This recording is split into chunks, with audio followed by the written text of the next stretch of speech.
Hi friends, G5లో release అయిన పరువు web series 8 ఎపిసోడ్లతో ఉంటుంది. ఈ వెబ్ సిరీస్ ఎలా ఉందో ఇప్పుడు చూద్దాం. ఈ వెబ్ సిరీస్ ని నిర్మించింది మెగాస్టార్ చిరంజీవి తనయురాలు సుస్మిత గారు. ఈ వెబ్ సిరీస్ ప్లాట్ ఏంటో ఇప్పుడు చూద్దాం.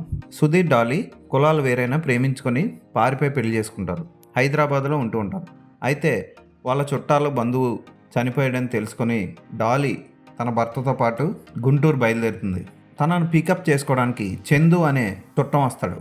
అతను చాలా పచ్చి బూతులు మాట్లాడుతూ లేచిపోయి పెళ్లి చేసుకున్న వాళ్ళిద్దరిని తిడుతూ ఉంటాడు. ఇక్కడ ఒక అనుకోని సంఘటన జరిగి కథ మొత్తం తలకిందులైపోతుంది. సుధీర్, డాలీ ఒక హత్య కేసులో ఇరుక్కుంటారు. అలాగే మరో ప్రేమ జంట పారిపోయి లాడ్జిలో దాక్కుంటారు. వాళ్ళని వెతకడం కోసం రామరాజు మనుషులు తిరుగుతూ ఉంటారు. ఈ రామరాజు ఎవరో కాదు, నాగేంద్రబాబు.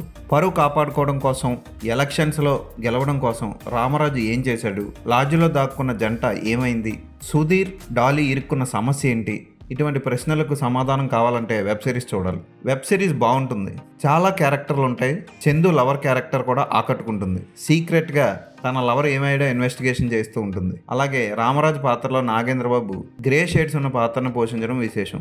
సిల్లీగా అనిపించే పోలీస్ క్యారెక్టర్లు కనపడుతూ ఉంటాయి. సుధీర్, డాలీ పాత్రలు కూడా ఆకట్టుకుంటాయి.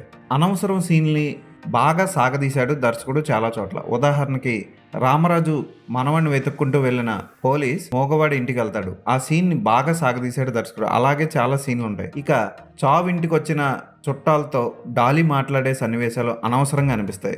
అలాగే చందు ఇన్వెస్టిగేషన్ కూడా ఎక్కువసేపు సాగదీసినట్లు అనిపిస్తుంది. 3 గంటల్లో ముగించాల్సిన ఈ వెబ్ సిరీస్ని 4 గంటలు పైగా సాగదీశారు. అయినా పర్వాలేదు, ఇంట్రెస్ట్గానే తీశాడు. అక్కడక్కడ క్రైమ్ ఎలిమెంట్ని బాగానే ఎలివేట్ చేశాడు. కానీ డీటెయిలింగ్ మాత్రం అంత గొప్పగా లేదు. చూసే వాళ్ళకి ఫీల్ కలగదు. ఉదాహరణకి లాడ్జిలో జరిగే సన్నివేశాలని ఇంటెన్స్గా తీయడంలో దర్శకుడు ఫెయిల్ అయ్యాడని చెప్పొచ్చు. క్లైమాక్స్ కూడా నెక్స్ట్ పార్ట్కి హింట్ ఇస్తూ హుక్ వేస్తూ వదిలేశాడు దర్శకుడు. పరువు వెబ్ సిరీస్కి స్పెషల్ ఏంటి అంటే నివేదా పేతురాజ్, ఆమె ఒక్కరితే ఈ వెబ్ సిరీస్ని చూసేలా చేస్తుంది. తర్వాత 2-3 ఎపిసోడ్ల తర్వాత ఆమె పక్కకు పోయి మిగిలిన క్యారెక్టర్లు మనల్ని అట్రాక్ట్ చేస్తాయి. ఉదాహరణకి సుధీర్ని హైదరాబాద్లో జాబ్ కోసం హెల్ప్ అడిగే పోలీస్ ఒకడు. చందు క్యారెక్టర్ ప్రత్యేకంగా చాలా బాగా పోషించాడు ఆ వ్యక్తి. పచ్చి బూతులు ఉంటాయి వెబ్ సిరీస్లో. బూతు సన్నివేశాలు మాత్రం లేవు. ఫ్యామిలీతో కలిసి చూడొచ్చు. ఫోటోగ్రఫీ ఓకే అనిపిస్తుంది. బడ్జెట్ పరంగా చూసుకుంటే చాలా లో బడ్జెట్లో తీసినట్లు కనబడుతుంది. బ్యాక్గ్రౌండ్ మ్యూజిక్ ఇంకొంచెం బాగుంటే బాగుండు.